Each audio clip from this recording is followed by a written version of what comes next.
Si, il y avait le livre de Fante avec la préface de Bukowski qui était absolument génial. Demande à la poussière. Flannery O'Connor, comment se demande Carson McCullers, Salinger, Faulkner. Ah, on va prendre cela. Ça, c'était un livre que j'ai lu enfant, que j'ai adoré, que j'ai lu, relu enfant. Et plus tard, quand j'avais 20 ans, j'ai rencontré Romain Gary, complètement par hasard. Et on est devenus amis. Et c'est lui qui a lu mon premier manuscrit, qui s'appelait Moi d'abord, et qui m'a fait une lettre de recommandation pour un éditeur. J'aime tout ce qu'il écrit, j'ai même aimé aussi beaucoup quand il a signé Ajar, donc j'aime tout. J'aime ses livres d'entretien, ses romans, j'aime tout.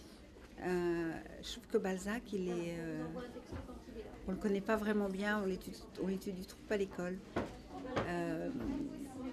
Il écrit très très bien, il connaît très bien le cœur des hommes et le cœur des femmes.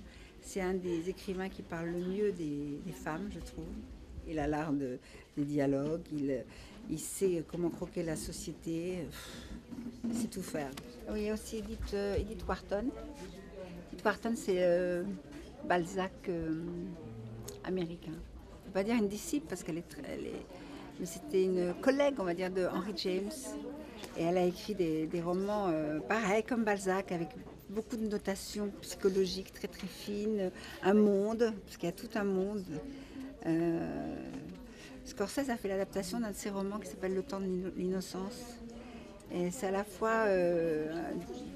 on commence et on ne s'arrête plus, c'est un roman fleuve, c'est un roman avec du sentiment, les contraintes de l'époque,